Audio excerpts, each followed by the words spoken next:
님의 말씀은 마가복음 1장 21절로 28절까지 말씀입니다. 신약 성경 53면 마가복음 1장 21절로 28절까지의 말씀을 제가 봉독하도록 하겠습니다. 이 기록된 계시의 말씀을 봉독할 때에 지금도 살아계셔서 우리 각 사람 심령 안에 실체로 거하시는 주님의 음성을 친히 들으시기 바랍니다. 저희가 가버나움에 들어가니라. 예수께서 곧 안식일에 회당에 들어가 가르치심에 뭇사람이 그의 교훈에 놀라니 이는 그 가르치시는 것이 권세 있는 자와 같고 서기관들과 같이 아니함일러라. 마침 저희 회당에 들어온 귀신 들린 사람이 있어 소리 질러 가로되 나사렛 예수여 우리가 당신과 무슨 상관이 있나이까? 우리를 멸하려 왔나이까? 나는 당신이 누구인 줄 아노니 하나님의 거룩한 자니이다. 예수께서 꾸짖어 가라사대 잠잠하고 그 사람에게서 나오라 하시니 더러운 귀신이 그 사람으로 경련을 일으키게 하고 큰 소리를 지르며 나오는지라 다 놀라 서로 물어 가로되 이는 어찌미뇨 권세 있는 새 교훈이로다. 더러운 귀신들을 명한즉 순종하는도다 하더라. 예수의 소문이 곧 온 갈릴리 사방에 퍼지더라. 아멘.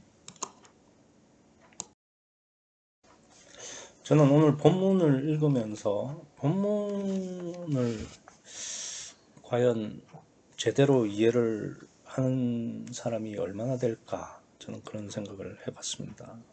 왜냐하면 22절에 보면 뭇사람이 그의 교훈에 놀랐다 라고 되어 있는데 왜 놀랐을까요?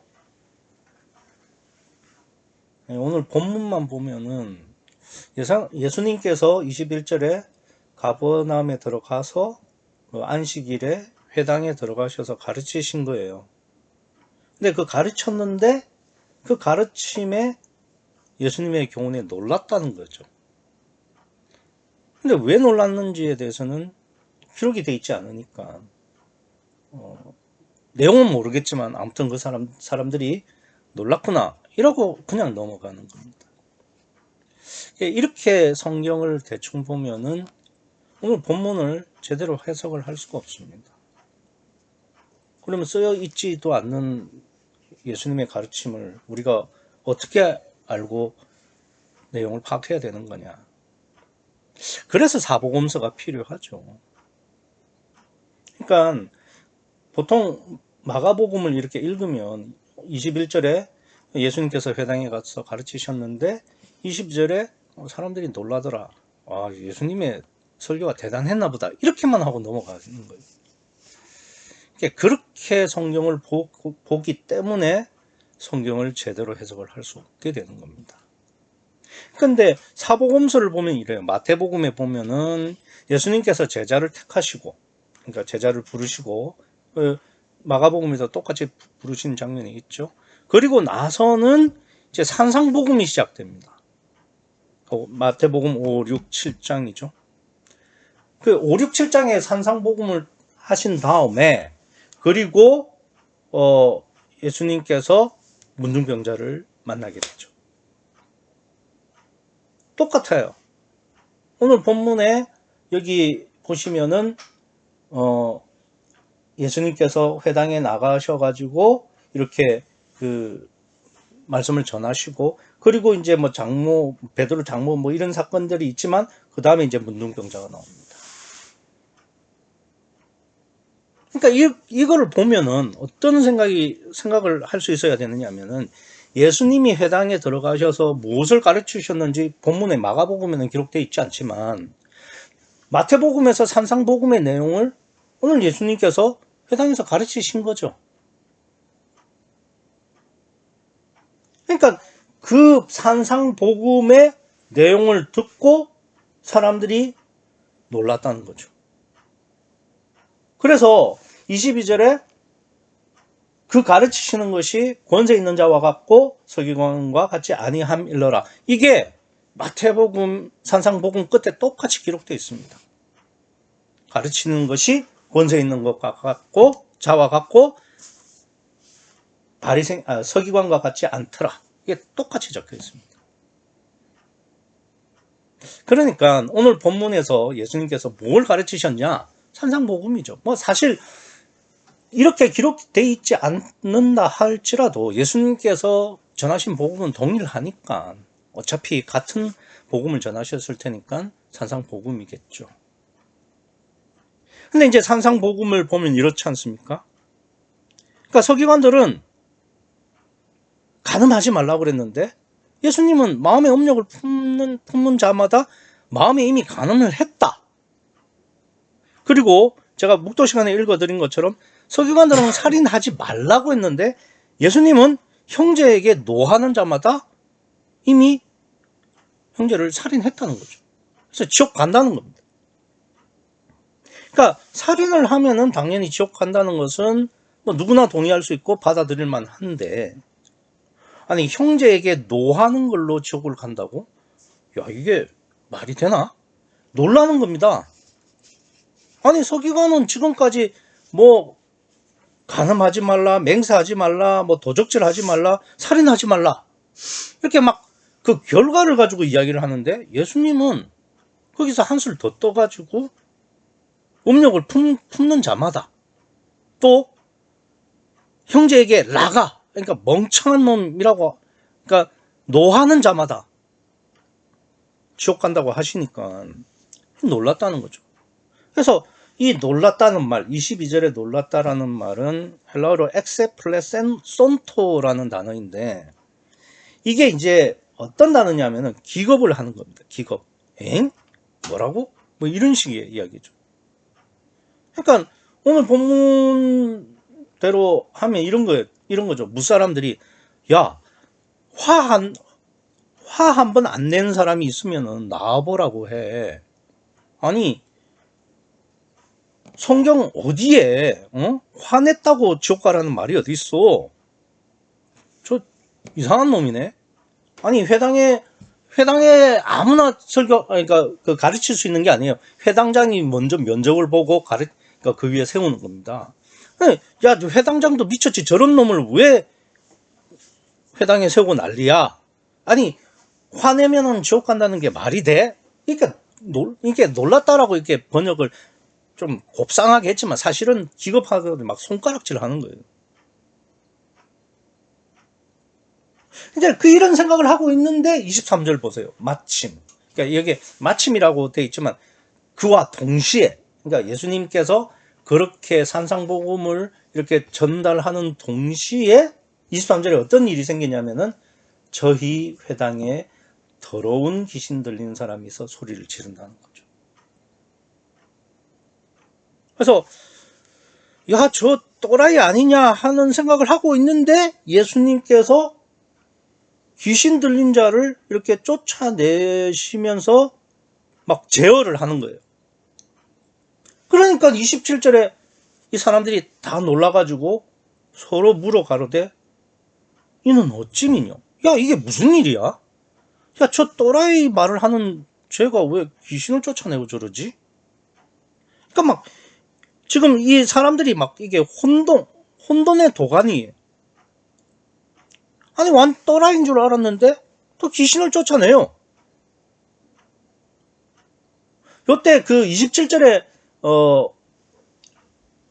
놀라다는 말은 앞에 있는 그 엑세플레손토라는 막 기겁했다 뭐 이런 막 완전 막 그 어이가 없어서 막 놀랐다 이런 의미가 아니라 이 27절에 놀랐다라는 말은 막 혼이 나가는 겁니다. 아니 저 또라이인 줄 알았는데 아니 귀신을 쫓아내네. 이거 뭐 어떻게 된 거야 이거 지금. 이렇게 되는 거죠. 그래서 아니 예수님께서 말로만 야 형제에게 노하는 자마다 지옥 갈 거야 라고 하면 에이 별 미친놈 다 봤네 라고 하고 끝낼 텐데, 아니 바로 자기들 눈앞에서 귀신을 쫓아내고 제어하니까 이게 어떻게 된 거지? 그러니까 서로 묻는 거예요. 야 이거 뭐 어떻게 된 거야? 이렇게 되는 거죠. 그러니까 예수님의 말에 반박도 못하고 그냥 뭐 감탄하고 있는 거죠 사실은. 그러니까 본문의 상황은 이렇습니다. 지금 현재 본문 상황은 이런데, 그러면 우리가 본문을 제대로 파악하기 위해서 우리가 늘 하는 것처럼 오늘 본문에서 모순되는 점, 정당한 질문이 뭐겠냐, 이걸 한번 생각해 볼 필요가 있죠. 여러분 24절을 한번 보십시오. 나사렛 예수여, 우리가 당신과 무슨 상관이 있나이까? 우리를 멸하러 왔나이까? 나는 당신이 누구인 줄 아노니 하나님의 거룩한 자니이다. 지금 귀신은 예수님이 메시아이시고 또 하나님의 아들이라는 걸 정확히 알고 있죠. 그래서 24절에 예수여, 우리가 당신과 무슨 상관이니까? 우리를 멸하러 왔나이까? 나는 당신이 누구인지를 안다는 거죠. 그러니까 영 대 영은 아는 거죠. 하나님의 거룩한 자, 하나님의 아들이란 뜻이 되겠죠. 그러니까 지금 이 귀신은 정확하게 예수님이 하나님의 아들이고 메시아라는 것을 정확하게 알고 또 말을 하는 겁니다. 그래서 그렇게 말하면서 24절에 이 귀신이 불만을 터뜨리죠. 예수여, 나사렛 예수여, 우리가 당신과 무슨 상관이 있나이까?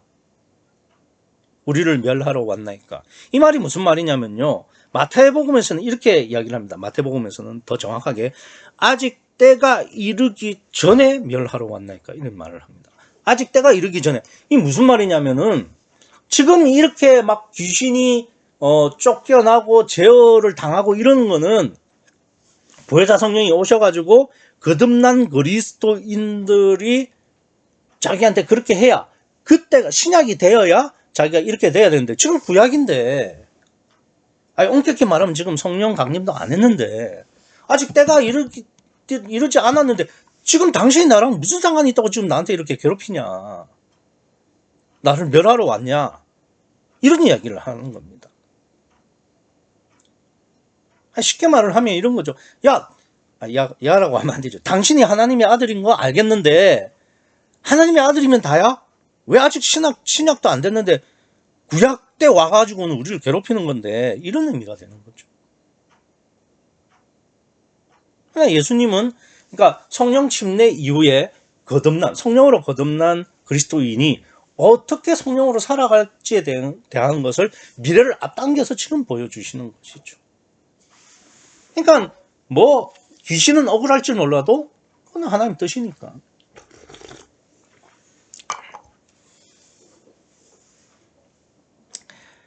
그런데 이제 중요한 것은 이거예요. 귀신은 예수님이 하나님의 거룩한 자, 즉 하나님의 아들이라는 것을 정확히 알고 있죠. 그래서 맞는 말을 하고 있습니다.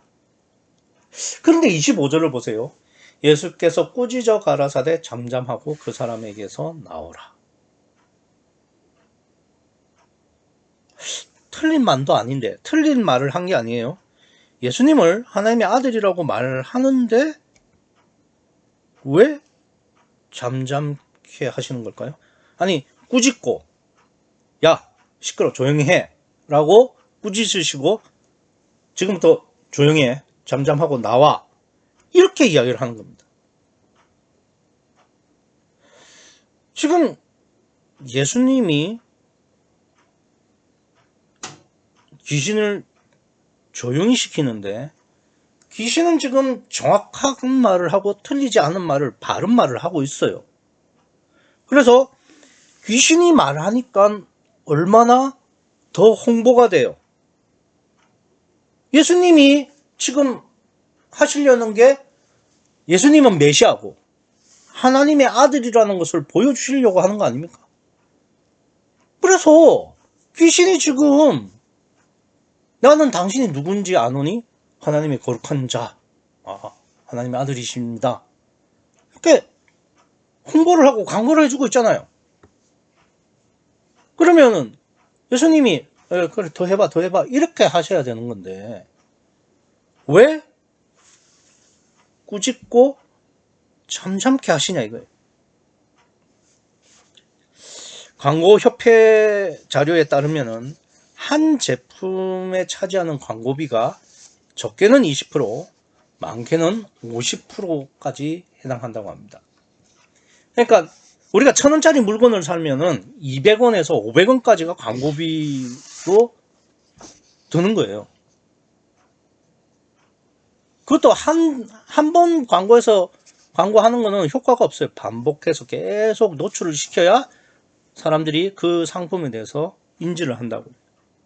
근데 지금 귀신이 예수님을 하나님의 아들이라고 지금 광고해 주는 거잖아요. 근데 왜 꾸짖고 조용히 시키냐 이거예요. 떠먹여줘도 못 드시고 있잖아요, 지금.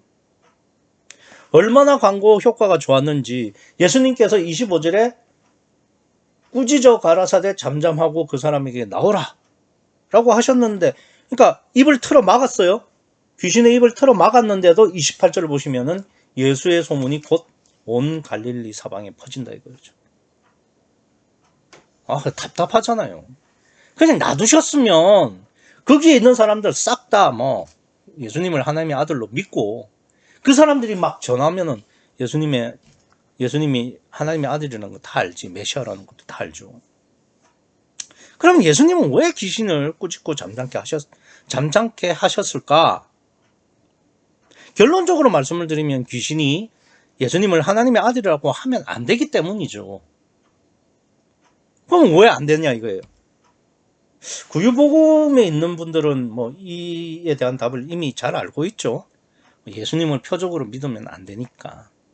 그러니까 예수님을 믿는다는 것이 표적 믿음이 아니고 인격적 교제, 뭐 그런 인격적 영접 뭐 이런 거니까 표적으로 믿으면 안 되니까 예수님께서 꾸짖으시고 잠잠케 하셨다. 뭐 이렇게 정립을 하고 있습니다. 그렇죠.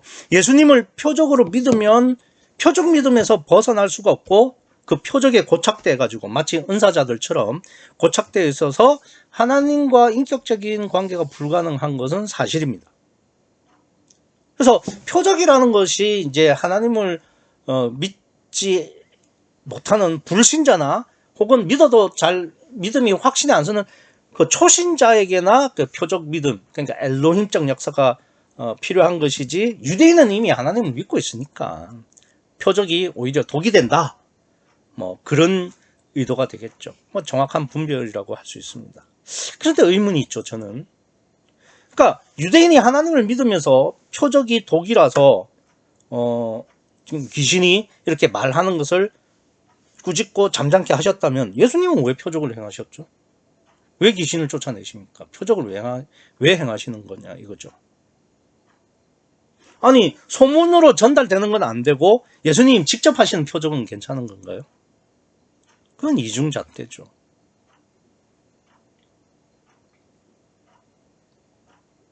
오늘 본문은 예수님의 공생의 첫 사건입니다. 마가복음으로서는.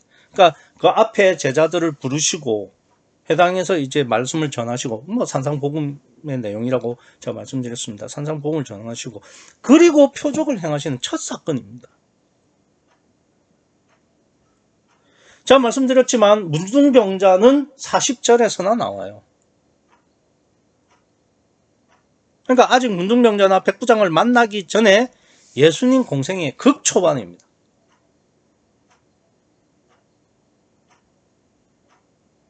예수님도 사역을 하실 때 변화산까지는, 그러니까 등산믿음이라고 하지 않습니까? 변화산까지는 표적을 많이 행하십니다. 그리고 그 표적을 행하는 목적은 예수님을 하나님으로 믿게 하려고 하는 것. 그러니까 예수님이 하나님이면서 하나님의 아들이시면서 메시아라는 것을 믿게 하시기 위해서 표적을 많이 행하십니다. 그리고 변화산 사건 이후에는 그때부터는 표적을 거의 행하시지 않아요. 하셔도 굉장히 줄여서. 그러니까 예수님의 사역도 처음에는 표적으로 합니다. 그리고 점점 인격적 관계로 나아가는 거죠. 성경도 그렇게 기록되어 있지 않나요?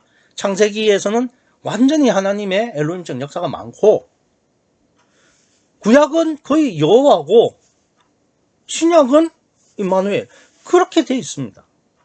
그러니까 예수님의 사역도 마찬가지라는 거죠. 변화산 전까지 그리고 변화산 후.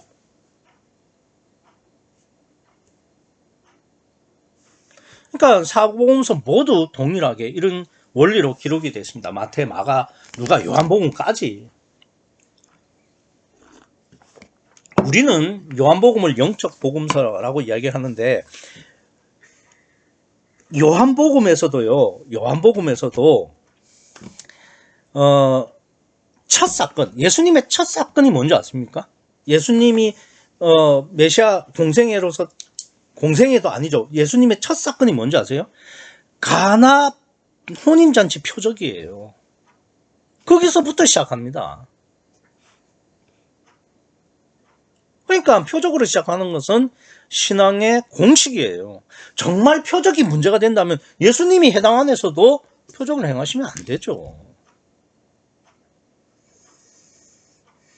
예수님이 왜 표적을 행하셨느냐? 그러니까 뭐 그 뒤에 문둥병자도 그렇고 뭐 백부장 사건도 그렇고 변화산 장까지는 왜 끊임없이 표적을 행하시느냐?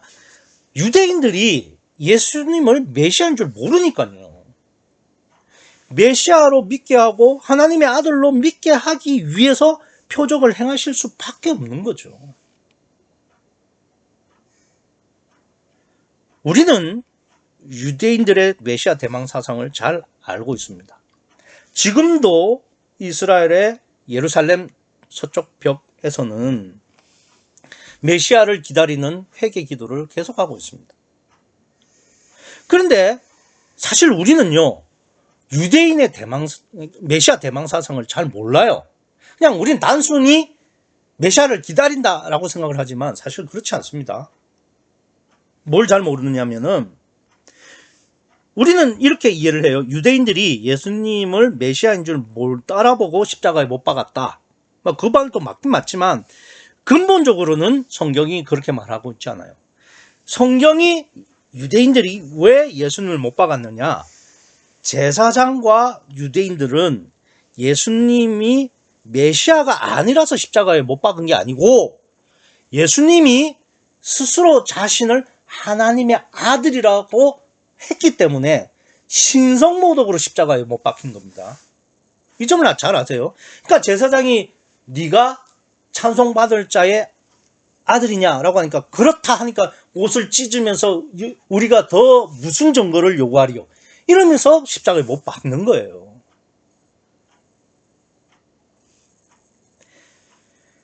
다시 말씀을 드리지만 유대인들은 예수님이 메시아가 아니라서 십자가에 못 박은 것이 아니라 하나님의 아들이라고 해서 십자가에 못 박은 겁니다.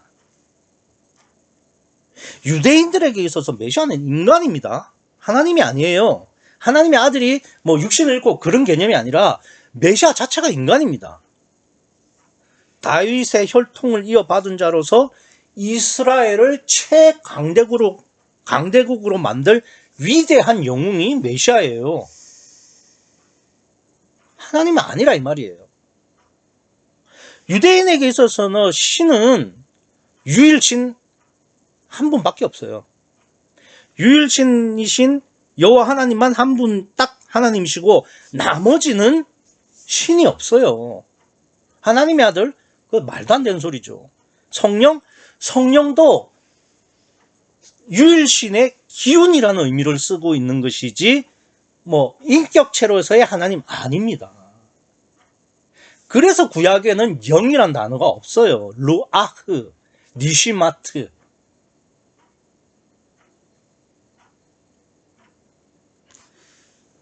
그런데 뭐 성자? 야, 유일신이 사람이야? 아들을 낳게? 그렇게 믿고 있는 유대인들에게 예수님이 당신을 스스로 하나님의 아들이라 자처하니까 유대인들이 이거는 메시아가 문제가 아니라 신성모독이다라고 해서 죽인 겁니다.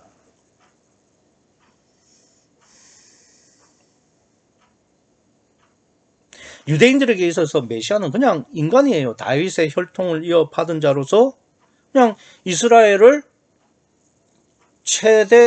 지상 최강대국으로 만들고 지상의 유토피아 왕국을 세울, 메시아 왕국을 세울 영웅.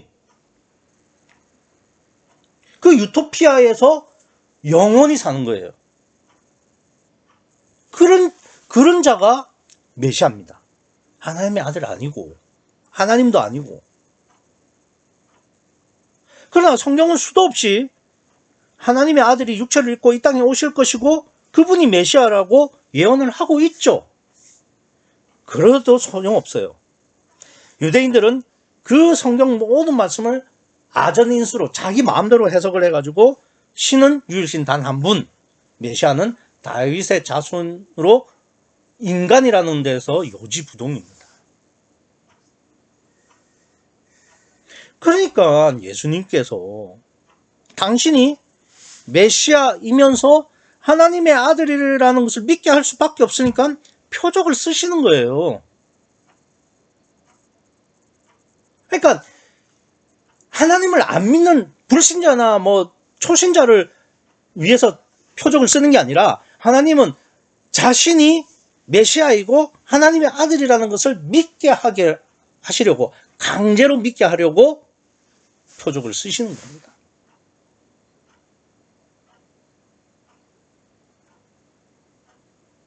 근데 귀신을 쫓아내는 거는 사람들도 다 했거든요. 근데 왜 이 사람들이 27절에 다 놀라느냐? 템바오. 막 혼줄이 나던 듯이, 막 혼이 나간 듯이 멍해지느냐? 보시면 이렇죠. 27절에 다 놀라 서로 물어 가로되 이는 어찌미뇨? 건세 있는 새 교훈이로다. 더러운 귀신들을 명한적 순종한다. 그러니까 잠잠하라고 하니까 잠잠하거든요. 그러니까 귀신을 쫓아내는 사람들이 있어도 귀신이 막 난리를 치면서 막 이렇게 막 말도 안 듣고 막 이렇게 막 난동을 부리는 데 비해서 예수님은 말 한마디에 잠잠하라니까 딱 잠잠하고 나오라고 하니까 나오는 거예요. 그러니까 놀라는 거예요. 본세 있는 엑수시안 세계온이로다. 디다케. 그러니까 사람들이 이런 광경은 처음 본 거예요. 귀신을 쫓아내는 사람들은 많이 봤지만 그때마다 막 귀신이 막 날뛰고 막 그 제어를 못 하는데 예수님은 딱 제어를 하는 거예요. 아, 저 사람은 다르네. 야, 이게 어떻게 된 거지? 이렇게 되는 겁니다.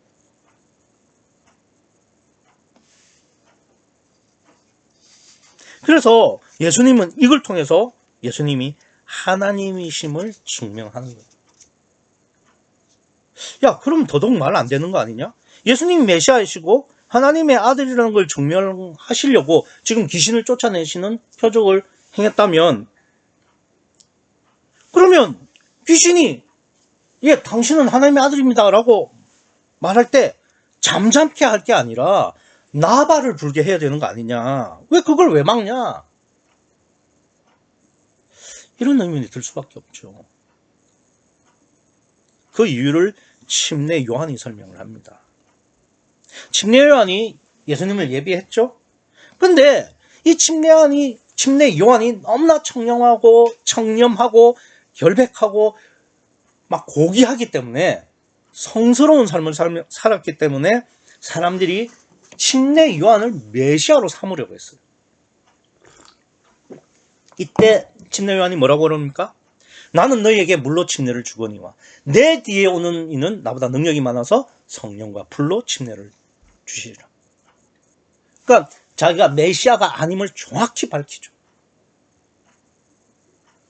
그러니까 침례 요한도 자기를 완전히 부인하고 내가 메시아가 아니다, 내 뒤에 오실 분, 그분이 메시아다 라고 강력하게 부인을 합니다.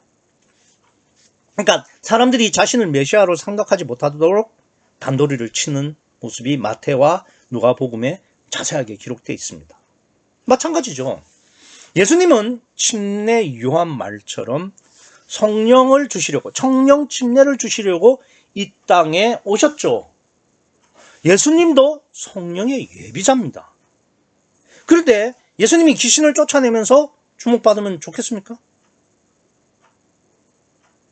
지금 이런 거잖아요. 침례 요한처럼 예수님도 본체가 아니에요. 물론 침례 요한이 예비한 본체이지만 예수님도 성령, 보혜사를 예비하기 위한 예비자에 불과하다 이겁니다. 근데 예수님이 더 주목받으면 안 되죠.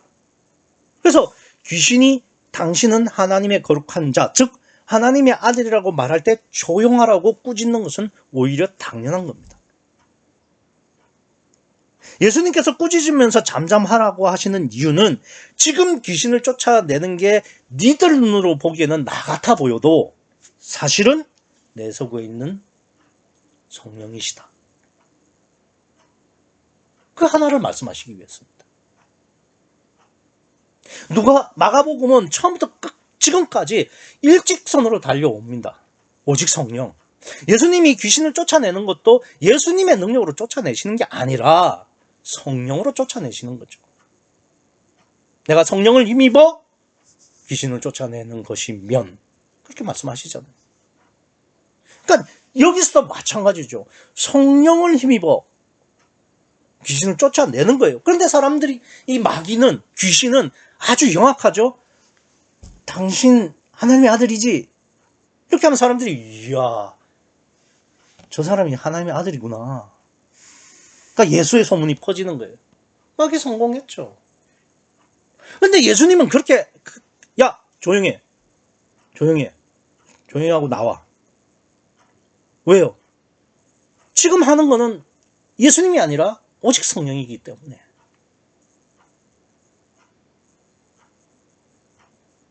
그러니까 이 28절에 예수의 소문 이것 때문에 예수님께서 극도로 경계하시는 거예요. 꾸짖는 거예요. 잠잠하라고.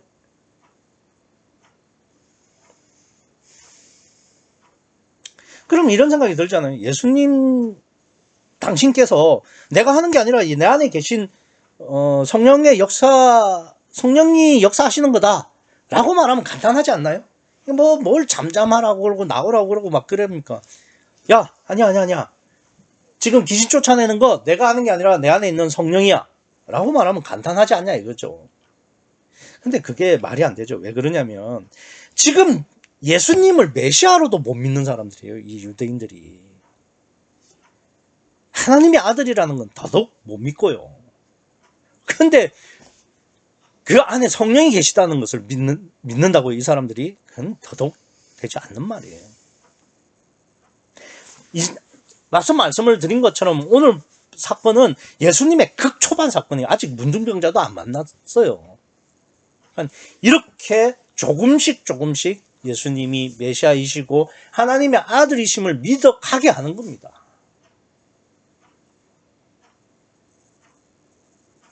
그래서 우선은 예수님이 메시아이시고 하나님의 아들이라는 것을 강제로 믿게 하는 게 할 수밖에 없는데 그게 표적이라는 거죠. 그러니까 참 이게 오직 성령인 참복음을 전하는 게 어렵습니다. 왜 그러냐면은 보이기로는 예수님이 하는데 실제는 그 안에 계신 보이지 않는 성령의 역사니까 이걸 어떻게 설명할 수 있어요? 사람들은 보이는 게 전부인데. 그러니까 이 오직 성령의 참복음을 전하는 게 굉장히 어렵습니다. 솔직히 다른 사람이 나를 높여주고 칭찬하는 걸 싫어하는 사람이 있나요? 예수님도 칭찬받는 게 싫을까요? 아니요. 예수님도 찬양 받는 걸 좋아하시잖아요. 그런데도 예수님은 앞서 말씀을 드린 것처럼 25절에 단호하게 꾸짖고 잠잠하고 나오라고 명하십니다.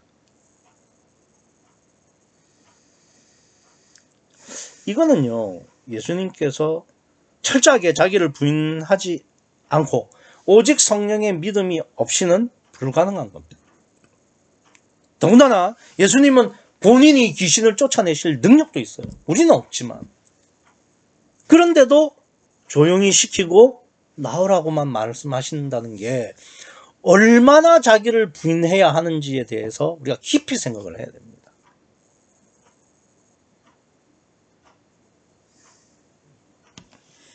우리가 오직 성령이란 말을 그냥 아무렇지도 않게 이야기를 하지만 오직 성령이라는 말 안에는 다른 것은 다 배제한다는 뜻입니다. 그 다른 것에는 나 자신도 포함되어 있는 거 아닙니까?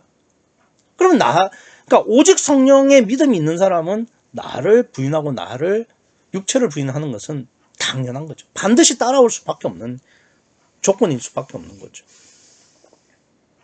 그러니까 우리는 잘못 생각을 합니다.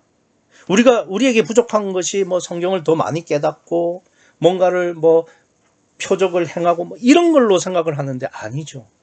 우리에게 진짜 필요한 것은 자기 부인이에요.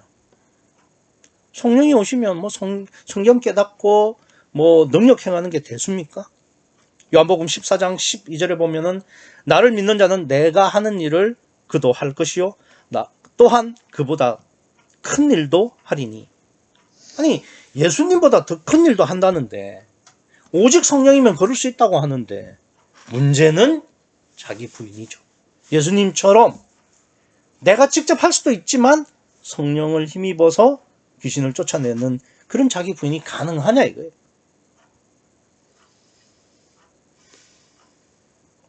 우리가 성령으로 거듭났는지는 알 수 없어요. 그러나 다행인지 모르겠지만 거듭나지 않은 것은 확실히 확인 가능합니다. 어떻게 가능하냐? 내가 육체를 부인하느냐 하지 못하느냐를 가지고, 그러니까 육체를 부인했다고 거듭난 건 아니지만 육체를 부인하지 못하면 거듭나지 않은 것은 확실한 거죠. 그래서 제가 말씀드린 거예요. 형제에게 노하는 자마다 지옥 간다. 마태복음 5장에 그대로 되어 있습니다. 그렇게 기록되어 있습니다. 솔직히 형제에게 화를 내지 않는 사람이 누가 있나요? 라가라는 말이 그러니까 그 아람어로 히브리어로 바보, 멍청이, 모자란 놈 이런 이야기입니다. 아니 이 정도도 말 안 하고 살아가는 사람이 있나요? 그런데 예수님은 라가라고 하는 말, 저 바보 아니야? 저 멍청이인가? 좀 덜 떨어졌나? 이렇게만 말하고 그걸 생각만 해도 이미 자기를 부인하지 못하고 오직 성령이 아니라는 것을 알라고 하시는 겁니다. 지옥 간다는 이야기죠. 그러니까 내가 지금 누군가에게 화를 내고 있습니까? 그건 성령으로 거듭나지 못한 거예요. 아니 그보다 나를 부인하지 못하고 있다는 겁니다. 억지로 참으라는 말이 아니에요. 참는 건 여전히 육체를 부인하지 못하는 거죠. 화가 날 상황인데도 주님만 바라보는 거, 그겁니다. 에이 진짜 그런 사람이 어디 있어? 아니 화가 나는데 뭐 진짜 속으로라도 욕을 하지 누가 그런 걸 말하네? 아니요. 예수님이 하셨잖아요. 아 예수님은 하나님이시니까 당연하지. 아니요. 예수님은 하나님이시라서 더 어려워요. 왜? 자유를 더 잘 아는 사람이 자유를 포기하는 게 그게 얼마나 어려운 건데요. 예수님이 귀신을 쫓아낼 수 있는데도 그걸 안 쫓아내고 성령을 힘입어 귀신을 쫓아내셨다니까요. 예수님이라서 우리보다 더 어려워요. 예수님은 실제로 육신의 목숨을 걸고 자기를 부인하셨습니다. 우리도 나를 부인하기 위해서 목숨도 걸어야 합니다. 구유복음을 깨닫고 뭐 자기 부인하려고 막 애쓰고 노력하는 그건 택도 없습니다.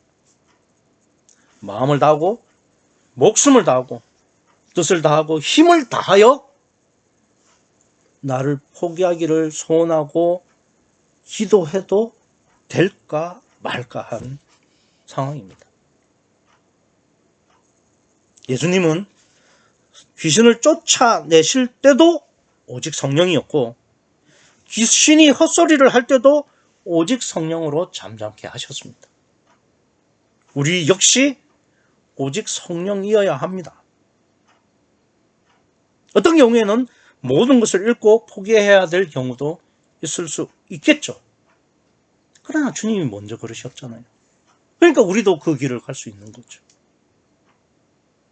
어떠한 상황 속에서도 주님만 바라보시고 육신의 삶을 살아가시는 여러분과 제가 되기를 간절히 소원합니다. 기도하시겠습니다.